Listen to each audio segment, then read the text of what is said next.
The notification sound from my phone cut through the silence of our bedroom at 2:47 a.m. Zara stirred beside me, her dark hair spilling across the pillow as she reached for her device with practiced stealth. The blue glow illuminated her face for exactly 12 seconds before she deleted whatever message had arrived. "Work emergency," she whispered, not looking at me. I'd been a systems analyst for 15 years. I knew what work emergencies looked like, and they didn't arrive with heart emojis in the notification preview. My name is Carven, and I should have seen this coming months ago. The late nights at the office, the sudden interest in expensive wine bars, the way Zara had started pronouncing certain words differently, like she was trying on a new personality for size. But I'd been busy debugging code and pretending our marriage wasn't slowly corrupting like a hard drive left out in the rain. The next morning, I found her in the kitchen, already dressed in the black suit that made her look like she was heading to either a board meeting or a funeral. Her coffee cup sat untouched while she scrolled through her phone with the intensity of a day trader watching the market crash. "Good morning," I said, reaching for the coffee pot. She looked up with the kind of smile people wear when they're practicing in mirrors. "Morning. I've got an early meeting with a consultant today." "Which client?" "Just some financial restructuring, nothing interesting." She grabbed her purse and headed for the door. "Don't wait up tonight, this might run late." The door closed with a soft click that somehow sounded louder than a slam. I stood there holding my empty coffee cup, watching steam rise from the pot, and realized I'd become a stranger in my own life. 15 years of marriage, and my wife was scheduling meetings with consultants I'd never heard of, using credit cards I helped pay for, and treating me like an inconvenient roommate who occasionally helped with the mortgage. My laptop sat open on the kitchen counter, still logged into our shared calendar system. Zara had always been meticulous about scheduling, color-coded entries for everything from dentist appointments to grocery runs. But lately, I'd noticed gaps, blocks of time marked simply as busy or labeled with cryptic initials that meant nothing to me. I opened the calendar and started scrolling backward through the weeks. There it was, EV dinner, 7 p.m. every Thursday for the past 2 months. EV consultation, 6 p.m. on random weekdays. EV meeting, scattered throughout weekends when Zara claimed she was visiting her sister. EV. The initials sat on my screen like a puzzle waiting to be solved. I pulled up our joint credit card statements and cross-referenced the dates. Expensive restaurants on Thursdays, wine bars I'd never heard of, a hotel charge from last weekend when Zara said she was at a work retreat. My phone buzzed with a text from Maya, my co-worker, and the closest thing I had to a best friend at the office. "Coffee? You look like you need it." 20 minutes later, I was sitting across from Maya at our usual spot, a diner that served coffee strong enough to wake the recently buried and pancakes that could feed a small army. Maya had the kind of sharp intelligence that made her invaluable as a data analyst, and dangerous as a friend who noticed when you were falling apart. "You look terrible," she said, stirring sugar into her coffee. Like, specifically terrible. Not generally terrible, which is your usual Thursday morning vibe. "Thanks for the pep talk." "I'm serious, Brooks. What's going on?" I stared at my reflection in the coffee cup and made a decision that would change everything. "I think Zara is having an affair." Maya's spoon stopped moving. "Think, or no. Think, but thinking pretty hard." I showed her the calendar entries and the credit card charges. Maya had a master's degree in forensic accounting, which meant she could spot financial irregularities the way most people spotted stop signs. "EV," she said, squinting at my phone screen. "Those aren't random. They're too consistent, too scheduled.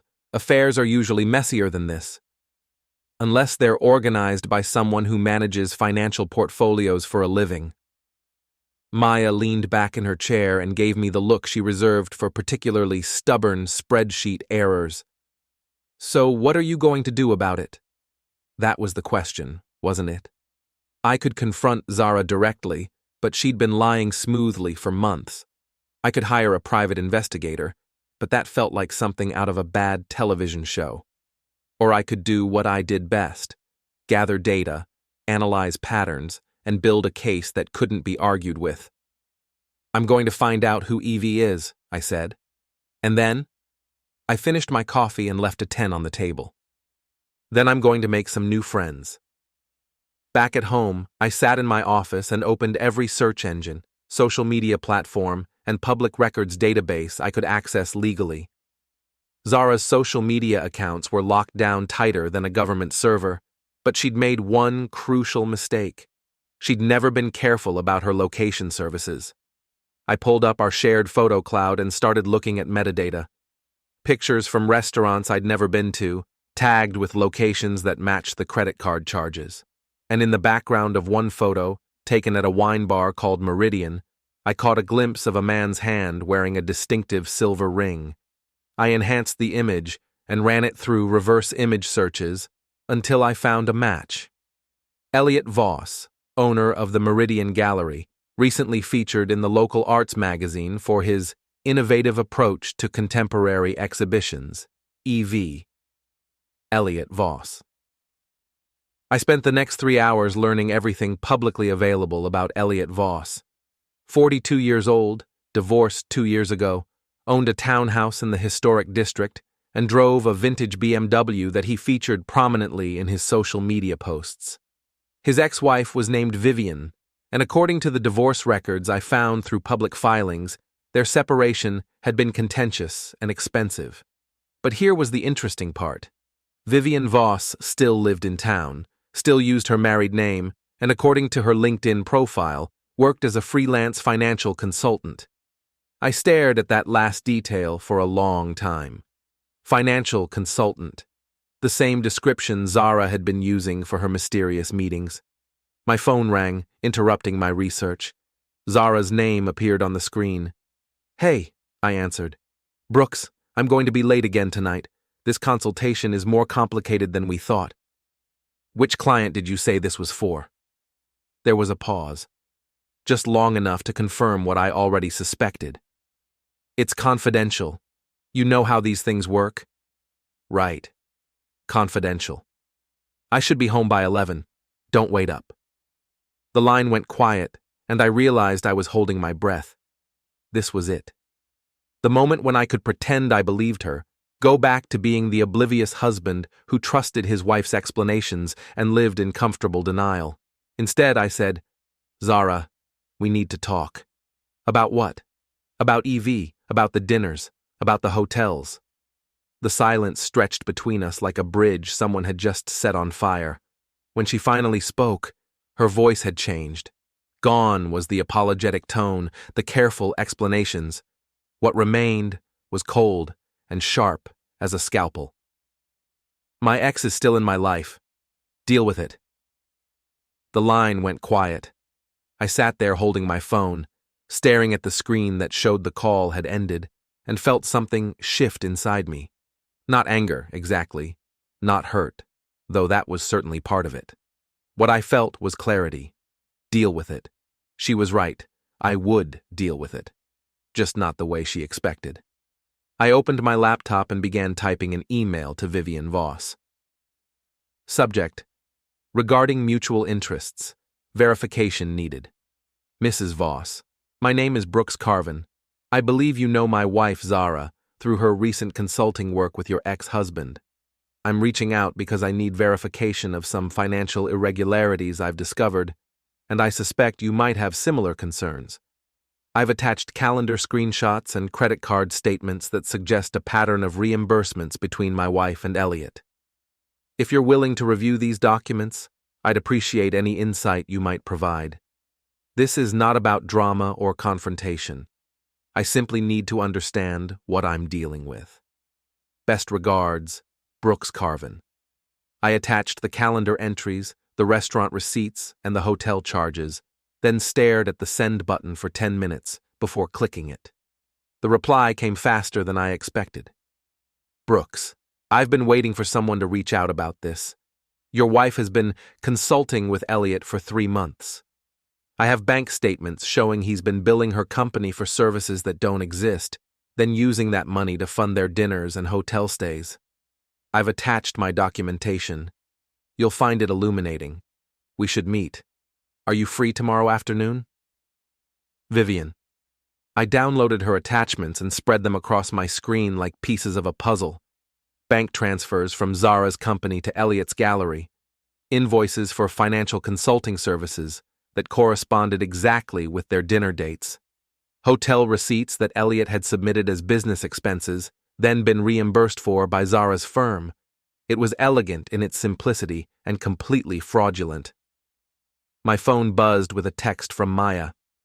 How's the investigation going? Better than expected, I typed back. Want to help me ruin some lives? Always. What do you need? Research on gallery events and public records. I'll explain tomorrow.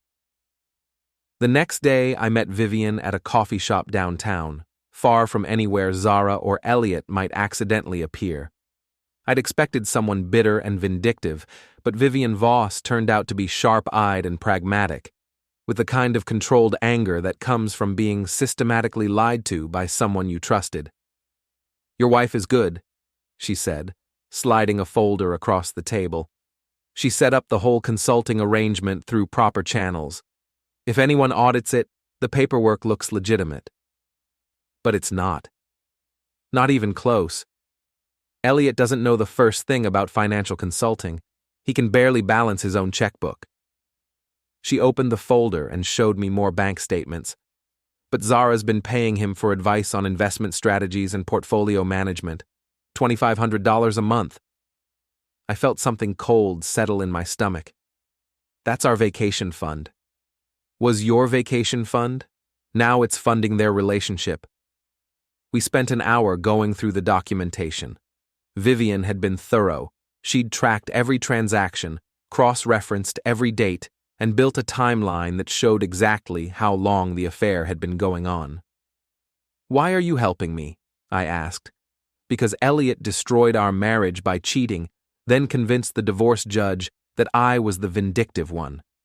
He got to keep his reputation while I got labeled as the bitter ex-wife.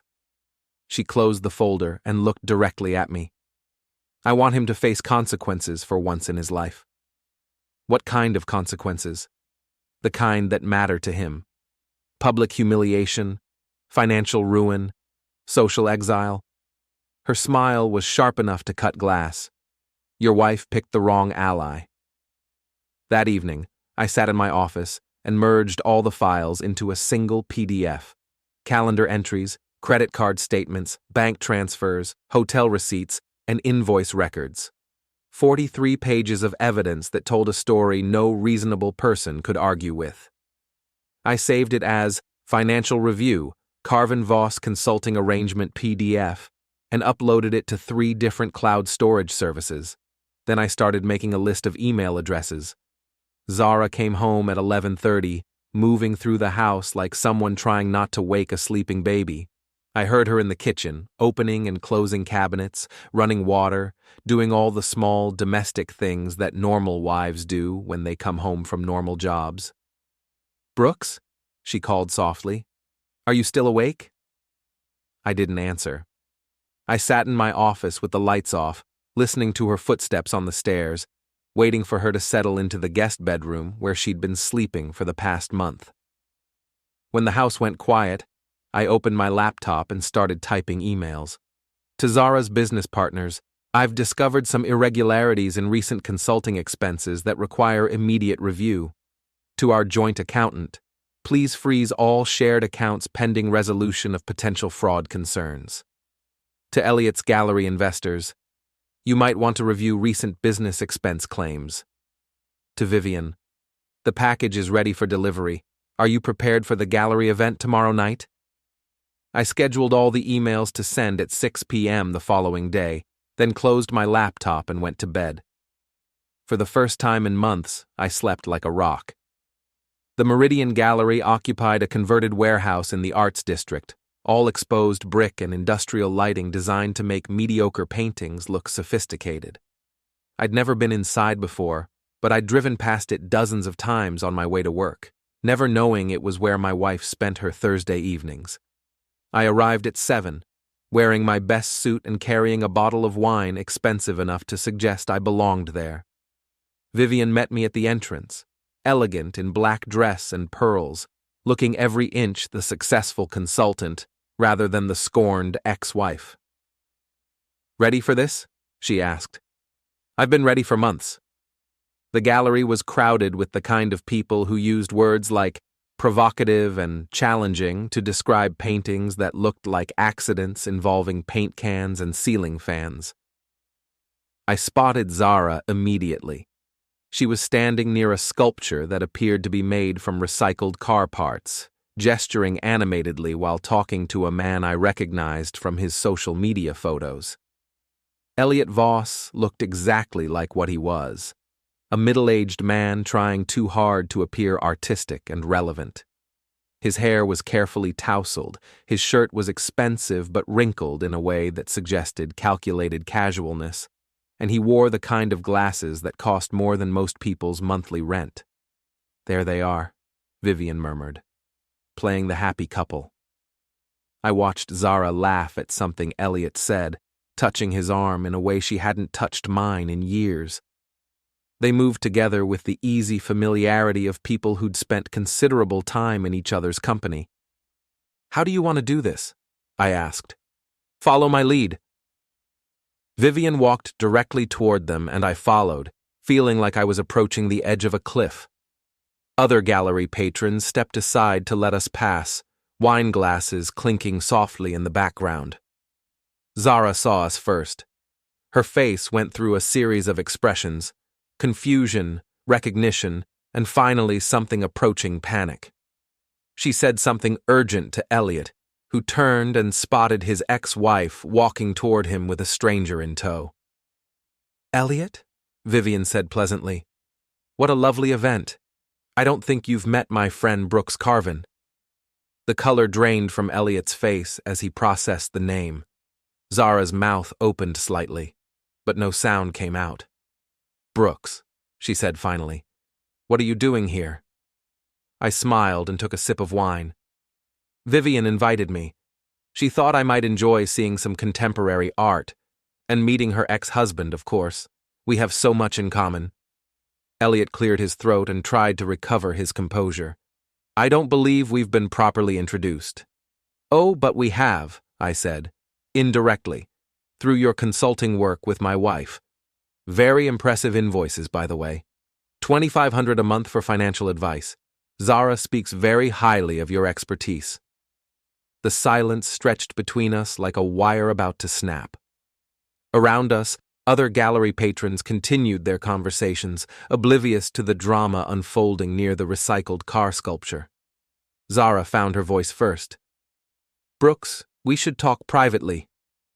"Should we? I thought you preferred to keep your business relationships separate from your personal life. Very professional of you." I reached into my jacket pocket and pulled out a flash drive. "Actually, I brought something for the donation table, a little contribution to tonight's artistic endeavors." I walked to the table near the entrance where guests were leaving business cards and charitable contributions, and placed the flash drive next to a stack of gallery brochures. Then I pulled out my phone and began sending the emails I'd prepared. Send to Zara's business partners, send to our joint accountant, send to Elliot's gallery investors, send to Vivian, send to Zara, send to Elliot. "What are you doing?" Zara demanded, following me to the donation table. "Sharing some documents, financial records mostly, very thorough documentation of recent consulting arrangements." I looked directly at her. "You chose your ex, I chose his wife. A perfect deal." My phone started buzzing with notifications as people began opening their emails. Zara's phone buzzed, then Elliot's, then both phones started ringing. "You need to stop this," Zara said, her voice rising. "Right now." "Stop what?" "I'm just standing here enjoying the art. Though I have to say, that sculpture behind you is fascinating. All those twisted metal pieces that used to be something else entirely. Very symbolic." Elliot's phone rang again. He answered it, walking quickly toward a corner of the gallery where he could speak privately. From his body language, The conversation wasn't going well. Vivian appeared at my elbow. "The accountant works fast," she said quietly. "He's already called the bank." Zara's phone buzzed with a text message. She read it, and her face went pale. "The accounts are frozen," she said, staring at her screen. "All of them." "Pending review," I agreed. "Very standard procedure when potential fraud is discovered. I'm sure it will all get sorted out once the documentation is properly examined." More people were checking their phones now. I could see Elliot across the room, having what appeared to be an increasingly frantic conversation with someone who was clearly not happy with whatever they were discussing. "Brooks," Zara said, grabbing my arm, "we can work this out. Just tell me what you want." I looked down at her hand on my sleeve, then back at her face. For a moment, I saw the woman I'd married 15 years ago, before the late nights and secret meetings and casual cruelty. Before she'd decided that our marriage was something to be managed rather than lived. "What I want," I said, gently removing her hand from my arm, "is for you to deal with it." I finished my wine, set the empty glass on a nearby table, and walked toward the exit. Behind me, I could hear Zara calling my name, her voice cutting through the polite gallery chatter like a fire alarm. I didn't turn around. Outside, the evening air was cool and clean. I got in my car and drove home, leaving Zara and Elliot to explain their consulting arrangement to an increasingly interested audience. My phone continued buzzing with notifications, but I didn't check them. I already knew what they said. The next morning brought a symphony of consequences. I woke up to 17 missed calls from Zara, 12 text messages ranging from angry to pleading, and an email from our accountant requesting an immediate meeting to discuss irregularities in joint account activity. I made coffee and read through the messages while sitting at my kitchen table, the same table where Zara had eaten breakfast just 2 days ago while lying about her consulting work. The irony wasn't lost on me. Maya called at 8:30. "Holy cow, Brooks. The whole office is talking about what happened at the gallery last night. Someone posted video on social media." "Video?" "Zara confronting you near the donation table. You can't hear what you're saying, but her face tells the whole story. She looks like someone just told her the building was on fire." I pulled up social media and found the video. 37 seconds of shaky phone footage showing me placing something on the donation table while Zara stood behind me, her expression cycling through disbelief, anger, and panic. The caption read, "Drama at the Meridian Gallery opening. Anyone know what this was about?" The comments were already multiplying. Local art scene gossips speculating about relationship drama. Someone who recognized Zara from her company's website. Another person who'd apparently witnessed the aftermath and described Elliot Voss having a complete meltdown on his phone. "This is spreading fast," Maya said. "Are you prepared for what comes next?" Before I could answer, my doorbell rang. Through the window, I could see Zara's car in my driveway and her silhouette on my front porch. "She's here," I told Maya. "I'll call you back." I opened the door to find Zara looking like she hadn't slept. Her hair was pulled back in a messy ponytail.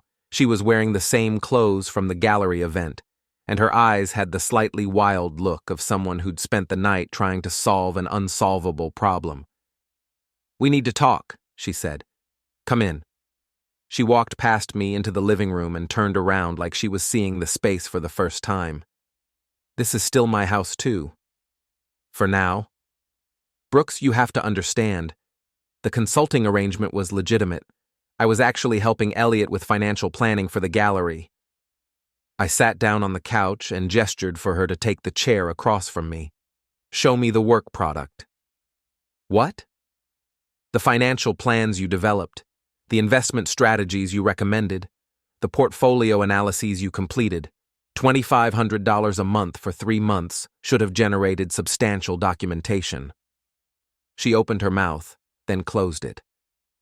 "Or maybe you could show me your qualifications for providing financial consulting services to art galleries, your certification in that area, your previous experience with similar clients. You're being ridiculous. Am I?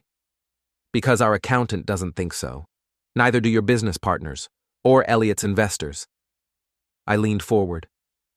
Zara, you used company funds to pay for your affair. That's not marriage problems, that's fraud.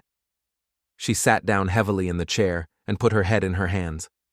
It wasn't supposed to happen like this. How was it supposed to happen? Elliot and we have history. When he got divorced, he needed help getting his finances straightened out. I offered to help as a friend. And the hotel stays were part of your financial planning services? We reconnected. Things got complicated. Things got expensive. And illegal. She looked up at me with red-rimmed eyes. What do you want, Brooks? You've made your point. Everyone knows now. Are you happy? I studied her face, looking for some trace of the woman who used to laugh at my jokes and fall asleep reading books in bed next to me. All I saw was someone who'd been caught and was angry about the consequences. I want a divorce, I said. I want you to move out. And I want you to figure out how to explain the consulting fraud to your partners before they fire you. You can't be serious. Serious. I've already contacted a lawyer. She stood up abruptly. This isn't over, Brooks. You think you're so smart with your little investigation and your public humiliation, but you have no idea what you're dealing with. Enlighten me. Elliot has connections in this town. People who matter. People who can make your life very difficult. I laughed, which seemed to surprise her. Zara, Elliot's investors are pulling their funding. His ex-wife is documenting every financial irregularity she can find. And thanks to social media, everyone in town knows he's been having an affair with a married woman who used company funds to pay for their dates. What connections do you think are going to help him now? She walked to the door, then turned back. You're going to regret this. I already regret it. I regret not figuring it out sooner. After she left, I called Maya back. How did it go? She asked. About as well as expected. She's angry, cornered, and making threats. What kind of threats? The vague kind that people make when they don't have actual power but want to sound intimidating. Be careful, Brooks. Cornered people do unpredictable things. She was right, of course, but I'd already committed to this path and there was no going back. I'd spent months being the oblivious husband, the convenient target, the person everyone expected to just accept whatever happened to him. I was done being that person. My phone buzzed with a text from Vivian. Coffee? I have updates. An hour later, we were back at the downtown coffee shop, comparing notes on the fallout from the gallery event. 3 of Elliot's major investors have requested meetings to review their contracts, Vivian said. The gallery's accountant called me this morning asking about the consulting invoices. And apparently, someone from the Arts Council wants to discuss his grant applications. What about Zara? Her company is conducting an internal audit. Her partners are not happy about being associated with potential fraud. Vivian stirred her coffee thoughtfully. How are you holding up? Honestly, better than I expected. I thought I'd feel guilty about destroying their lives, but mostly I just feel relieved. Good. They made their choices. Now they get to live with the consequences. Zara thinks Elliot's connections will protect them. Vivian laughed. Elliot's connections are other gallery owners and art collectors who care more about their own reputations than his problems. Nobody wants to be associated with financial fraud, especially when it involves adultery. It's too messy. My phone rang. The caller ID showed a number I didn't recognize. Brooks Carven, I answered. Mr. Carven, this is James Morrison from Morrison & Associates.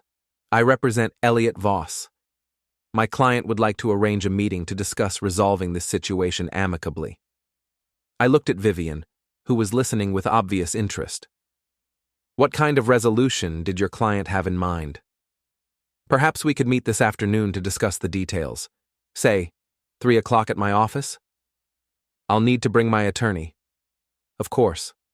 We'll see you then. After I hung up, Vivian raised an eyebrow. Elliot's lawyer wants to make a deal? Apparently. That means he's scared, really scared. She smiled. This should be interesting. Morrison and Associates occupied a glass office building downtown, the kind of place where lawyers charged by the minute and the coffee was always perfectly brewed. I arrived with my attorney, Janet Sullivan, a woman who specialized in divorce cases and had a reputation for being absolutely ruthless when protecting her clients' interests. Elliot was already there when we walked into the conference room, sitting next to a man in an expensive suit who introduced himself as James Morrison. Elliot looked like he'd aged 5 years in 2 days. His carefully tousled hair was actually messy now, and his designer clothes couldn't hide the fact that he was barely holding himself together. "Gentlemen," Morrison began, "thank you for coming. My client is hoping we can resolve this matter without further publicity." Janet set her briefcase on the table and opened it with the precision of a surgeon preparing for an operation. "What kind of resolution are we discussing?" "Mr. Voss is prepared to return all funds received through the consulting arrangement with Mrs. Carven. In exchange, Mr. Carven would agree to cease any further distribution of private financial documents." I looked at Elliot, who was staring at his hands. "All funds?" $7,500, Morrison said, "plus interest." "What about the hotel stays, the restaurant bills, the other expenses my wife paid for using company funds?" Morrison consulted his notes. "My client estimates the total additional expenses at approximately $3,000. So, $10,500 total. Plus interest and a confidentiality agreement," Janet added. "My client's reputation has been damaged by this affair. He deserves compensation for that as well." Morrison frowned. "What kind of compensation?" "Another $10,000, and a written apology from Mr. Voss acknowledging his role in the fraudulent consulting arrangement." Elliot finally looked up. "This is ridiculous. I didn't know the arrangement was fraudulent. Zara told me her company approved the consulting fees." "But you knew she was married," I said. "You knew you were having an affair with someone else's wife. You knew she was using company funds to pay for your dates. Whether you understood the technical legal definition of fraud is irrelevant." "Mr. Carven," Morrison said carefully, "my client is trying to resolve this amicably. But if you continue to pursue public humiliation and financial destruction, we may have to consider other options." Janet leaned forward. "Are you threatening my client, Mr. Morrison?" "Not at all. I'm simply pointing out that continued harassment could be construed as stalking or intentional infliction of emotional distress." I laughed. "Harassment? I sent factual financial documents to relevant parties. Everything I shared was either public record or information I had legal access to as a joint account holder. The public nature of your presentation at the gallery could be seen as deliberately humiliating. The public nature was incidental. I attended a public event and shared information with interested parties. If Mr. Voss found that humiliating, perhaps he should have considered that before engaging in fraudulent business practices." Morrison and Elliot exchanged glances. I could see them recalculating their strategy in real time. "What do you want?" Elliot asked directly. "I want my money back. I want a written acknowledgement of what you did, and I want you to stay away from my wife while we're getting divorced." "That's all?" "That's all." Morrison looked relieved. "Those terms seem reasonable. We can draft an agreement this afternoon." "One more thing," I added. "I want Vivian Voss included in any settlement discussions. She's been damaged by this situation, too." Elliot's face darkened. "Vivian has nothing to do with this." "Vivian has everything to do with this. You used her divorce settlement and alimony payments to fund your affair. She deserves to know where her money went." "You can't prove that." Janet pulled out a folder. "Actually, we can. Mrs. Voss provided bank records showing that Mr. Voss used joint assets to pay for expenses that were later reimbursed by Mrs. Carven's company. Technically, that means Mrs. Carven was unknowingly paying Mrs. Voss's money back to Mr. Voss so he could continue their affair." The silence in the room was thick enough to cut with a knife. Morrison cleared his throat. "We'll need to review these additional claims." "Take your time," Janet said, "but understand that every day this drags on, more people become aware of the situation. Social media has a way of amplifying these stories." After we left the lawyer's office, Janet and I walked to a nearby coffee shop to debrief. "How do you think that went?" I asked. "Better than expected. They're scared, which means they'll probably settle quickly. Elliot's lawyer knows his client is in a weak position." "What about Zara?" "Your wife is in more trouble than her boyfriend. Company fraud is a serious matter, especially when it involves falsified invoicing. Her partners could file criminal charges if they wanted to." "Will they?" "Depends on how much money is involved and how much publicity they want to avoid. Most companies prefer to handle these things internally, unless the amounts are substantial." My phone buzzed with a text from Maya. "Emergency at work. Zara's here causing a scene. Can you come in?" I showed the message to Janet. "Go," she said. "I'll handle the settlement negotiations. But Brooks, be careful. Your wife is running out of options, and desperate people make poor decisions." I drove to my office building wondering what kind of scene Zara could be causing at my workplace. Maya met me in the lobby, looking flustered. "She's been here for an hour," Maya said. "First she tried to get security to let her into your office. When they wouldn't, she started telling everyone in the break room that you're having a mental breakdown and spreading lies about her." "Where is she now?" "Conference room B HR is talking to her." Through the glass walls of the conference room, I could see Zara sitting across from our HR director, gesturing emphatically while making what appeared to be a very passionate argument for something. "What did she tell people?" I asked. "That you've been stalking her and her business associates, that you're obsessed with her ex-boyfriend, that you've been hacking into her accounts and stealing private information?" Maya shook her head. "Most people didn't believe her, but she's definitely gotten attention." The conference room door opened, and the HR director gestured for me to join them. "Brooks," Zara said as I sat down, "tell them this is all a misunderstanding. Tell them you were just upset about our marriage problems, and you didn't mean to cause trouble for my work." I looked at the HR director. "What exactly is the issue here?" "Mrs. Carven is claiming that you've been harassing her workplace and interfering with her business relationships. She's asking us to intervene." "I haven't contacted her workplace or her business relationships. I shared financial documents with relevant parties who had a legitimate interest in reviewing them." "He's lying," Zara said. "He sent private information to my business partners without my consent." "The information was from our joint accounts," I said calmly. "I had legal access to all of it, and your business partners had a right to know that company funds were being used fraudulently." The HR director looked uncomfortable. "This seems like a personal matter that should be resolved outside the workplace." "I agree completely," I said. "I didn't bring this to work. Zara did." "Because you're destroying my life." Zara's voice was rising. "You're trying to get me fired. You're sabotaging my relationships. You're turning everyone against me." "I'm documenting fraud and filing for divorce. Everything else is just consequences." The meeting ended with HR asking both of us to keep our personal problems away from the office. As we walked to the elevator, Zara grabbed my arm. "This has to stop, Brooks. I'm serious. It will stop. As soon as the divorce is final and you pay back the money you stole." "I didn't steal anything." "Then explain it to your partners, and to the IRS when they audit the consulting payments, and to Elliot's investors when they review his business expenses." The elevator doors opened, and I stepped inside.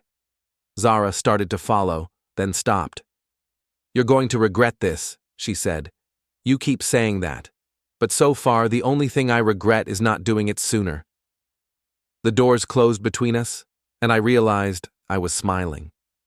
2 weeks later, everything came to a head at the annual Riverside Arts Festival, a community event that drew most of the town's social and business elite. I hadn't planned to attend, but Vivian convinced me it would be the perfect opportunity to make one final statement. "They'll both be there," she said over coffee. "Elliot's gallery is sponsoring one of the exhibits, and Zara's company has a booth. Everyone who matters will see them trying to pretend everything is normal. What's the point? We've already won. The settlement agreement is signed, the money is being returned, and the divorce papers are filed. The point is closure. They humiliated you for months, Brooks. They deserve to face the consequences publicly. She was right, though I didn't want to admit it. Part of me wanted to disappear quietly, take my settlement money, and start over somewhere else. But another part, the part that had spent months being lied to and manipulated, wanted to see this through to the end. The festival was held in Riverside Park, with white tents scattered across the grass and local vendors selling everything from handmade jewelry to organic vegetables. I walked through the crowd with Maya and Nash, a former cop who'd become my unofficial bodyguard after Zara's increasingly erratic behavior. "There's the gallery booth," Maya said, pointing to a large tent displaying Elliot's more portable artwork. "And there's your wife." Zara was standing near her company's financial services booth, talking to potential clients and pretending everything was normal. She looked professional and composed, but I could see the tension in her shoulders and the way she kept checking her phone. "What's the plan?" Nash asked. "No plan. We're just here to enjoy the festival." But plans have a way of making themselves. As we walked past the gallery booth, Elliot spotted us and said something urgent to the woman working with him. She looked in our direction, then quickly busied herself with rearranging artwork. "Brooks," Elliot called out, "could I speak with you for a moment?" I walked over to his booth, with Maya and Nash flanking me like an honor guard. Elliot looked nervous but determined, like someone who'd practiced this conversation in the mirror. "I wanted to thank you," he said. "For what?" "For handling this situation, professionally.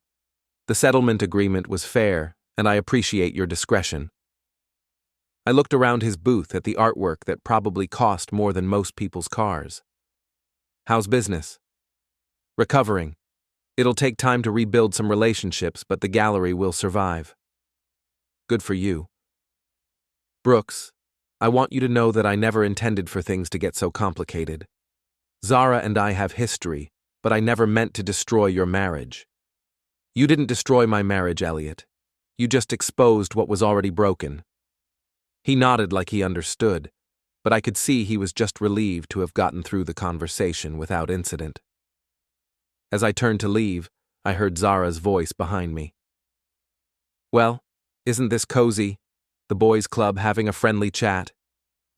She was standing a few feet away, holding a glass of wine and wearing the kind of smile people use when they're furious, but trying to hide it in public. "Hello, Zara," I said. "Brooks, Maya, Nash." She nodded at each of us like she was checking items off a list. "Enjoying the festival?" "Very much. How's work?" "Busy. Lots of new clients interested in legitimate financial consulting services." She emphasized the word legitimate, like it was a weapon. "That's great. I'm sure your partners are relieved to have the audit behind them." Her smile faltered slightly. "The audit confirmed what I told everyone from the beginning. The consulting arrangement was properly documented and approved through appropriate channels. Except for the part where you falsified the invoices and used company funds for personal expenses." "I didn't falsify anything. The services were real." Maya stepped forward. "What services exactly? Because I've read the settlement agreement, and Elliot admitted in writing that no actual consulting work was performed." Zara's composure cracked. "You don't know what you're talking about." "Actually, I do. I'm a forensic accountant, remember? I know exactly what fraudulent invoicing looks like." A small crowd was beginning to gather around us. Festival goers who'd heard raised voices and were curious about the drama unfolding near the art booths. "This is harassment," Zara said, her voice getting louder. "You're all harassing me." "We're having a conversation at a public event," I said calmly. "If you don't want to continue it, you're free to leave." "I'm not going anywhere. This is my community too. I have every right to be here." "Of course you do. Just like everyone else has the right to know who they're doing business with." That's when she snapped. "You sanctimonious piece of garbage!" she screamed. "You think you're so perfect with your little investigation and your righteous anger, but you're nothing! You're a nobody who couldn't keep his wife interested, so you destroy everyone around you." The crowd was definitely watching now. Phones were coming out, cameras were pointing in our direction, and I could see people whispering to each other while trying to look like they weren't staring. "You're right," I said. "I couldn't keep you interested. But I could keep you honest, and that turned out to be more important." "Honest? You want to talk about honest? You've been plotting against me for weeks, you and that bitter witch Vivian scheming together, trying to ruin my life." "We didn't have to try very hard. You did most of the work yourself." She threw her wine at me. The glass hit my chest and shattered, sending red wine across my shirt and onto the grass. The crowd gasped, and suddenly everyone was definitely staring. "Feel better?" I asked, brushing glass fragments off my shirt. Zara looked around at the crowd of people watching her, phones recording, whispers spreading, and realized what she'd just done. Her face went pale. You made me. I made you throw a glass at me. How did I do that?" Security was walking toward us now. Festival volunteers in bright yellow shirts, looking concerned and official. "Ma'am," one of them said to Zara, "we're going to need you to come with us. This is ridiculous. He's been harassing me for weeks. He's stalking me." "Sir," the security guard said to me, "do you want to press charges?" I looked at Zara, standing there with wine stains on her dress and panic in her eyes, surrounded by strangers with cameras who would be posting this on social media within minutes. "No," I said. "I think she's been punished enough." As security escorted Zara away from the festival, I heard someone in the crowd say, "Wasn't that the woman from the gallery video? The one who was having the affair?" Maya handed me napkins to clean the wine off my shirt. Well, that was dramatic. More dramatic than I expected. Nash was scanning the crowd, making sure there weren't any other surprises waiting. "You handled that well." She looked completely unhinged. She is completely unhinged. This whole situation has destroyed her sense of control, and she can't handle it. My phone buzzed with a text from Vivian. "Saw the video already.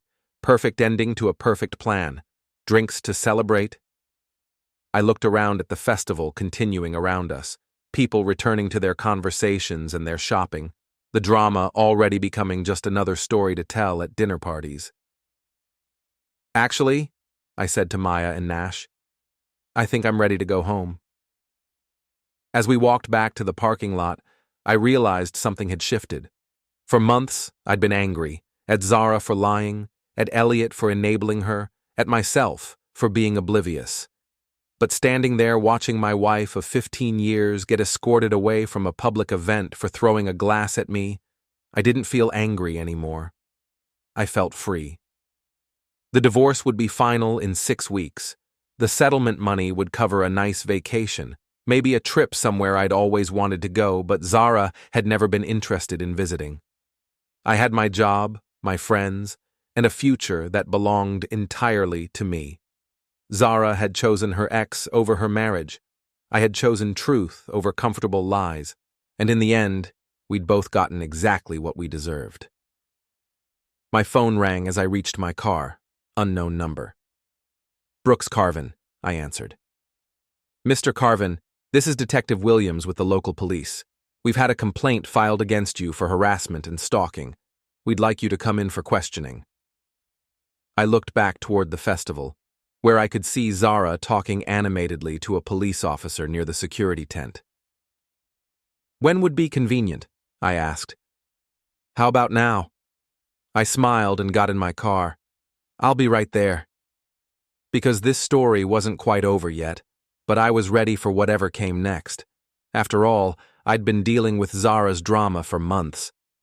What was one more round? As I drove toward the police station, I realized I was actually looking forward to it.